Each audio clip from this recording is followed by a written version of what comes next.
네. 여러분 반갑습니다. 소개받은 이재준입니다.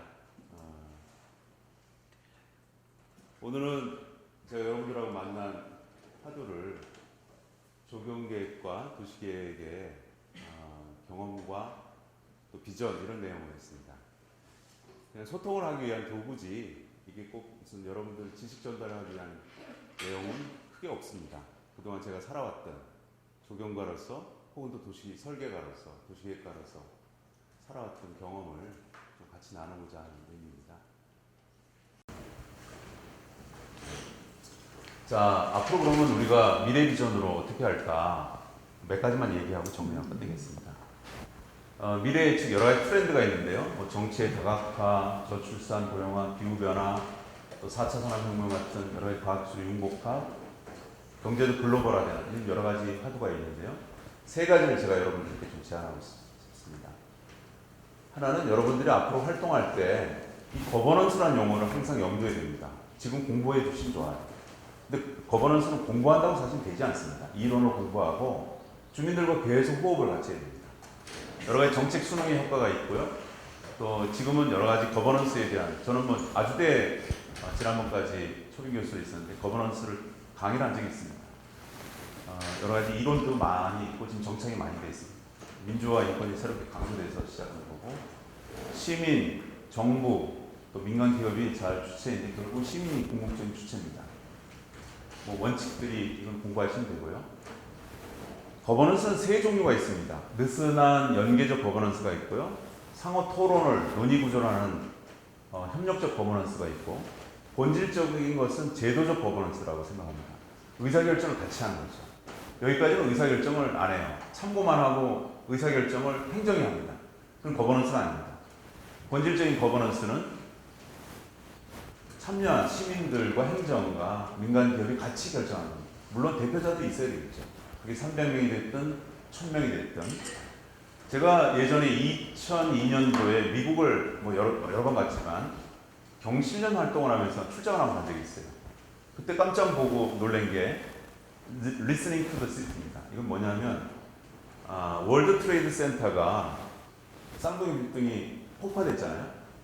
그리고 뉴욕시가 이걸 어떻게 재건할까를 고민하다가 5,000명의 시민을 뽑았어요. 성별, 연령별, 인종별로 다 골고루 뽑아서 물론 이제 원하는 사람들한테 뽑은 거죠. 이 재건축을 같이 합시다. 모토가 듣겠습니다. Listening to the City 이렇게 이름을 정하고 5,000명한테 컴퓨터를 다 가정마다 보급해 줬어요. 자, 지금부터 3개월 동안은 우리가 이 전문가들 설계를 하잖아요. 계획하고 설계를 한 것을 여러분들 보내드리겠습니다. 의사결정을 해주십시오. 제안도 해주시고. 그래서 3개월을 컴퓨터상에서 논의하고 또 체육관에 모여서 대토론합니다. 그리고 또 3개월 동안 컴퓨터에서 논의하고 또 체육관에 모여서 대토론해서 지금 월드 트레이드 쌍둥이 빌딩이 재건된 그라운드 제로라는 이름으로 그게 이 시민들과 함께해서 만들었습니다. 제가 체육관에 한번 갔는데요. 야, 이게 민주주의구나. 이게 전문가로서 내가 해야 될 길이구나를 그때 그 당시 교수실이었죠. 깨닫고 나서 시민 참여 쪽으로 많이 논의를 하고 공모도 하고 주장을 해왔습니다. 지금은 스위스도 여전히 이렇게 5개에서 찬반 투표를 합니다. 옛날 그리스 아고라의 민주주의 방식대로 여전히 하는 도시도 있고 국가도 있습니다. 지금은 우리 스마트폰 시대예요. 국가가 원하면 사실 스마트폰으로 전 국민 투표를 그 자리에서 할 수 있습니다. 안 해서 그렇지. 그래서 아마 지금 집정민주주의 논의가 계속되고 있는데요. 개인민주주의, 간접민주주의와 집정민주주의가 잘 보완적으로 앞으로 갈 것 같습니다.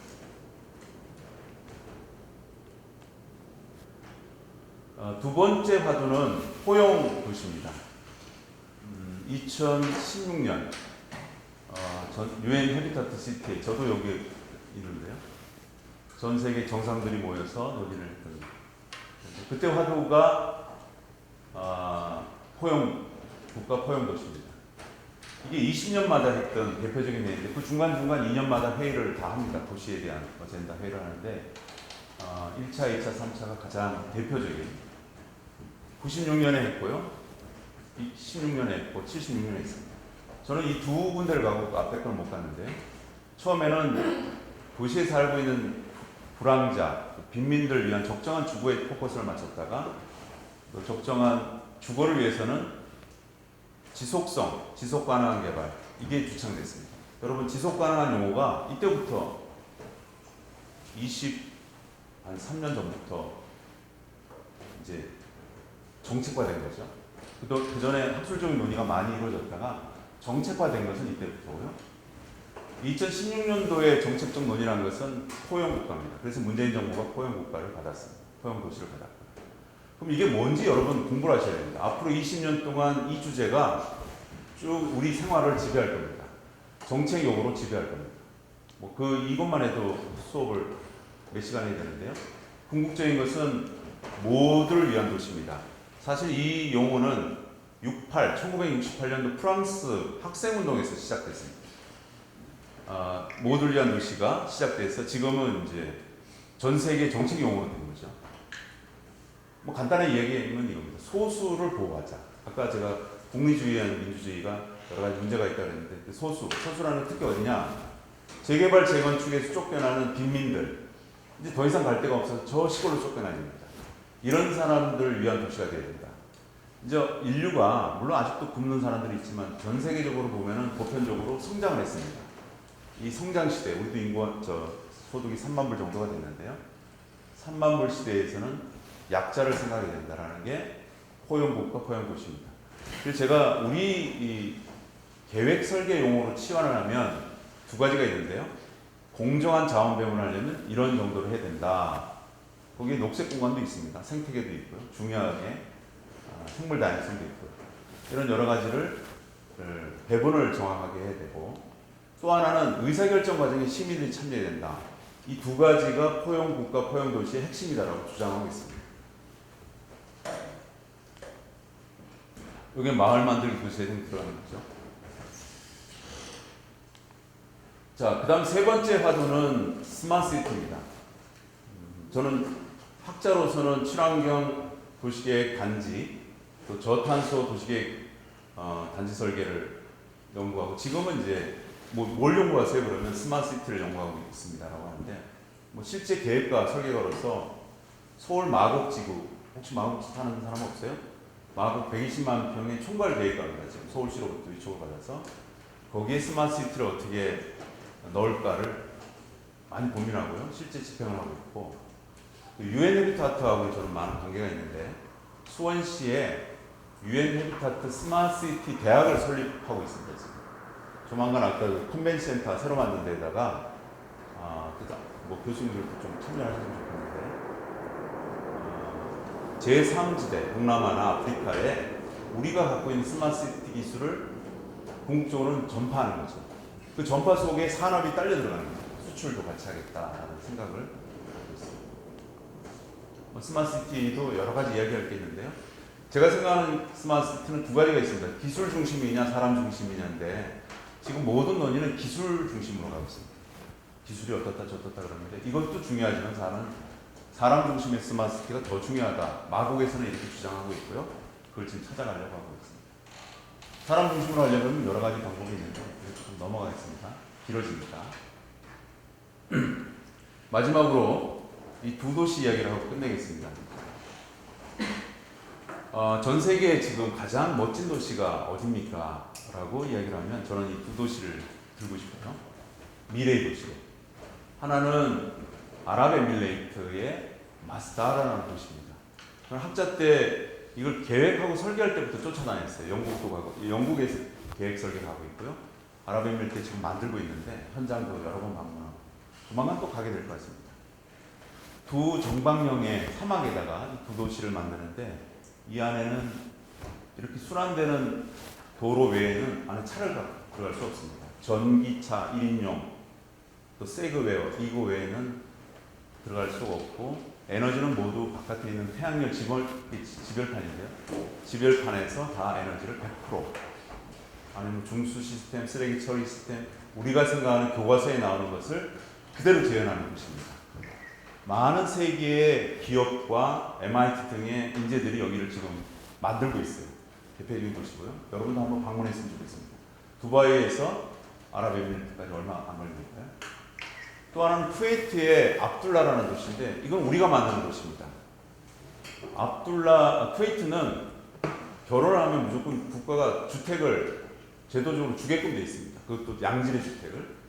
그런데 결혼을 자꾸 많이 하고 인구가 증가하니까 주택난에 휩쓰인 거예요. 그래서 새로운 신도시를 많이 만들어야 되는데 이걸 누구한테 맡길까? 소규모 부자인 나라니까 자기들은 만들 생각도 없어요. 누가 의존을 해야 되는데 일본도 가고 유럽도 가고 미국도 갔는데 우리나라에 와서는 깜짝 놀라서 우리나라한테 바로 계약서를 쓰자 그랬대요. LH가 지금 이걸 담당하고 있습니다. 근데 왜 그걸 쓰게 됐냐고 비사를 들어보니까 이겁니다. 분당 신도시를 데려갔어요. 20년 전에 우리가 만들었습니다. 분당 신도시는 우리가 좋잖아요. 그죠? 아파트 가격이 제일 셉니다. 뭐 등의 여러 가지 얘기가 있는데 다른 데는 별로 관심이 없었고 바로 계약을 합시다라고 한 것이 5년 만에 지었습니다. 라는데 깜짝 놀라서 바로 계약했습니다. 이런 도시를 어떻게 5년 만에 만듭니까? 또 다른데 뭐 신도시를 쭉 다녔겠죠. 우리가 신도시 만드는데 3년 내지 5년밖에 안 걸립니다. 물론 인프라가 다 깔릴 때까지 기다리려면 10년 내지 20년 걸리지만 기본 충족을 하는 데는 5년밖에 안 걸려요. 세상에 이렇게 빨리 만드는 데는 없습니다. 거기에 이 사람들이 인구 4만 5천 명이 들어가는 신도시를 빨리 해주십시오. 지금도 계획 설계 단계인데 지금도 만나면 뭐 여기 스마트 시티를 위해서 이런 기술을 넣고 이렇게 하고 저렇게 하고 뭐 에너지는 어떻게 하고 등의 얘기를 막 브리핑을 하면 그건 다 관심이 없고 언제 되죠? 언제 착공하죠? 이거밖에 관심이 없다. 근데 저는 이제 이 두 도시가 한국 기술을 만드는 압둘라와 마스다르가 이 중동에서 대결을 할 겁니다. 미래 신도시로. 근데 아직 우리가 기술이 많이 약해요. 좀 걱정이긴 한데요. 어쨌든 전 세계의 미래 도시로 잘 지켜볼 만한 두 도시입니다. 뭐 아까 지금까지 이야기했는 우리가 가야 될 거버넌스, 그 다음에 스마트 시티, 또 집정민주주의 여러 가지 이야기했는데요. 큰 틀은 사회적 약자를 포용하는 포용국가와 포용도시 쪽으로 가야 된다. 아까 꿈 이야기를 제가 드렸는데요. 창조계급으로서 아직도 꿈을 꾸고 있습니다.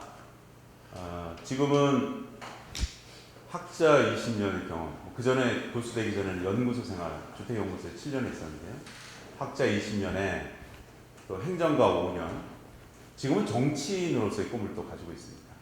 제가 학자와 행정가 5년을 하고 나니까 야, 이거 내가 보고 느끼고 모순된 걸 많이 발견했잖아요. 이걸 고치려면 정치를 해야 되겠구나라고 생각해서 돈도 없고 인맥도 없고 아무것도 없지만 그냥 용기 내서 지금 활동하고 있어요. 다 사람들이 아니 편안한 교수 자리를 가지 왜 나와가지고 이렇게 험악한 세상에 들어와서 고생을 하느냐 그러는데 제 꿈입니다. 한 사람이 세상에 태어나서 어떤 의미를 갖고 살아갈까에 무척 저도 고민했어요. 아이들도 있기 때문에 가장으로서. 그런데 이걸 할 수 있다는 생각이 들어요. 아, 여기 도달하면 이걸 고칠 수 있겠구나. 우리 조경계에 많은 문제점이 있습니다. 또 도시에 많은 문제점이 있고요. 또 더 나아가서는 이념적인 많은 문제점이 있는데 이념보다는 저는 현실 생활정치 쪽에 관심이 더 많아요. 제가 전문가니까. 그런 쪽에 가서 고쳐야 되겠다. 그 꿈을 향해서 달려가고 있습니다. 아직도 청년이에요. 그래서 여러분들랑 같은 청년입니다. 여러분도 꿈을 어떤 꿈이 있는지 한번 다시 잔디밭 가서 고민을 해보십시오. 또 그 잘 해결이 안 되면 여러분끼리 토론해 보시고 또 잘 안 되면 교수님이든 선배든 가서 논의를 좀 해보십시오. 필요한 사람 저한테 와서 해도 됩니다. 후배로서 기꺼이 같이 토론할 수가 있어요. 자기 아버지, 어머니 얘기는 잘 안 듣지만 친구 얘기나 선배 얘기는 잘 듣잖아요. 우리가 그런 점을 활용해서 같이 좀 살아갔으면 좋겠어요. 저는 후배님 여러분들이 좀 원대한 폭으로 갔으면 좋겠습니다. 아, 내가 취직을 해야 될까 어떻게 할까 이런 정도의 꿈에서 아니라 내가 50년 뒤에 어떻게 어떤 사람이 될까, 100년 뒤에 나는 어떤 심판을 받을 수 있을까, 그런 마음으로 역사 속에서의 나를 발견하고 쭉 갔으면 좋겠다라고 생각합니다. 좀 의문이었던 게 좀 더 성인분들이 좀 더 현실적인 거를 고려를 하실 부분도 많으실 거고 오랫동안 거절했으니까 좀 더 아는 부분이 많으시지 않을까 싶었는데 그거를 생각했을 때 청소년의 비율이 엄청 높아서 굳이 그렇게 하시는 이유가 있었어요? 도시 미래, 도시기본 계획을 했던 건데요. 도시의 미래의 주인은 청소년들입니다. 이거는 20년 뒤에 미래 도시를 계획한 거였어요.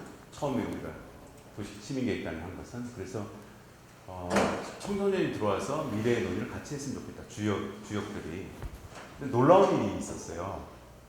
처음에는 분리해서 논의를 했습니다. 아까 지금 생각하신 대로 우리 어른들의 공력이 있고 아이들의 공력이 있기 때문에 같이 논의를 하면 어렵겠다 싶어서 두 번은 따로 했습니다. 토요일 두 번은. 근데 제가 이쪽도 논의하는 걸 듣고 이쪽도 들었는데 놀라지 마세요. 청소년들이 어른보다 더 똑똑합니다. 초등학교 5학년부터 중학교 3학년까지 고등학생들을 일부러 입시 때문에 뺐어요. 아이들이 와서 하는데 발언의 수위와 논리와 원칙이 어른보다 훨씬 훌륭해요. 그래서 제가 세 번째부터는 합했어요. 어른들, 아이들 얘기 좀 들어보십시오라고 해서. 그 프로그램을 3개월 뒤에 교육부에서 야 너무 좋다 그래서 지금 초등학교 교과서에 4학년 교과서에 아까 그 시민계획단이 교과서에 실려 있어요.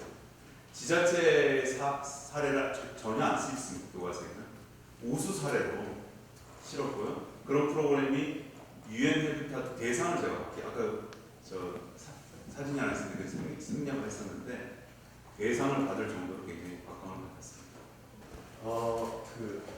우리가 동남아 아프리카의 스마트 시티 기술 전파 가능하다고 했잖아요. 그래서 실질적으로 스마트 기술적인 것들을 전파할 수 있겠지만 스마트 쿠웨이트 압둘라처럼 근데 우리 이렇게 생각들, 거버넌스 이런 소프트한 것들 사실 건물만 있다고 보험만 있다고 그게 스마트 시티가 아니라 이제 인간적인 스마트 시티도 가는 게 좋을 것 같은데 그게 이런 시민계획단처럼 이렇게 시민들도 참여하는 그런 것들이 그런 동남아나 아프리카에 같이 수출될 수 있을지에 대해서 궁금해서요. 뭐 생각의 차이인데 얼마든지 가능해요. 오히려 동남아의 사회주의 국가들은 더 빨리 할 수 있습니다. 우리가 지금 사회주의 국가 베트남 등을 비롯해서 미얀마에 많이 가잖아요. 그들과 많은 협력과 경제력을 가지는데 더 빨리 할 수 있고요. 또 시행착오를 완전히 줄이고 더 잘할 수도 있어요. 우리가 시행착오를 많이 겪었습니다. 그래서 더 잘할 수가 있고 또 우리가 잘하는 기술들을 또 그 산업 협력체와 같이 가면 경제적으로 굉장히 도움이 될 것 같습니다. 그쪽 공부하세요. 그리고 그쪽 전문가가 되세요. 앞으로 거기 무궁무진합니다. 거버넌스 분야, 스마트 시티 그게 다 우리 조경의 영역이라고 생각하십시오. 조경이 단순히 나무 식재 심는 걸로 끝나는 게 아니에요. 자기가 생각할 수 있을 정도로 굉장히 넓어집니다. 이제 앞으로 시민이 중심이 되는 시민이 많이 참여하고 정책적으로 참여하는 그런 사회가 될 거라고 하셨는데 사실 시민 100명이 판단한다고 해서 전문가 한 명의 판단보다 더 나은 판단을 할 수 있을 거라고 장담할 수는 없잖아요. 없죠. 이제 저희는 이제 전문가를 되고 싶은데 학생들로서 앞으로 그런 사회가 됐을 때 전문가에게 요구되는 역할이 어떤 것인지 또 시민의 역할은 어디까지라고 생각하시는지 그런 거. 좋은 지적이에요. 그게 이제 8년 전에 제가 그 녹색 시민 참여 녹색 도시를 발표했을 때 논쟁거리였는데요. 전문가가 무슨 일을 하느냐 이렇게. 근데 굉장히 아둔한 생각입니다. 전문가가 있어야만 시민들이 그런 논의를 할 수가 있어요. 시민들은 그냥 일상 속에 자기 직업이 있다가 이런 토론회에 와서 주제를 보는 거예요. 그 주제를 아까 3개월 토론했으면 3개월 준비해야 된다는 이유가 전문가들이 이미 스크린을 다 해야 돼요. 목표치가 다 있어요. 다 A부터 Z까지 만들어 놓고 대안을 A부터 Z까지 대안을 1, 2, 3, 4, 1, 2, 3, 4 다 정해놓습니다. 그걸 갖고 토론하려면 얼마든지 시민들이 토론할 수 있어요. 근데 밑도 끝도 없이 오늘 목표를 정합시다, 전략을 정합시다, 또 기본 구상합시다 하면 아무도 얘기를 못합니다. 전문 지식이 없기 때문에. 전문가가 할 일은 시민을 가이드할 내용들을 사전에 정리하는 거죠. 이미 머릿속에 다 있어요. 정답이 다 있는 거예요, 전문가는. 그 정답을 만들어 놓고 그 정답의 유연성을 시민들이 결정하게 하는 거예요. 그러면 폭이 굉장히 넓어요. 이제 극단적으로 원자력 탐사기처럼 하느냐 마느냐를 결정할 수도 있지만 목표가 여기인데 그 폭을 시민들이 정할 수 있는 여러 가지 방법이 있어요. 그죠? 그런 걸 누가 하냐? 전문가들밖에 할 수가 없습니다. 그러니까 전문가들이 더 세련되고 공격이 더 깊어야 돼요. 어설프게 전문가적 행사를 했다가는 이제 그 시민들한테 대치기 당합니다. 그래서 더 공부를 많이 해요. 살아남을 전문가는 점점점 소수일 수도 있습니다. 그 과정에서. 네, 여러분 고맙습니다.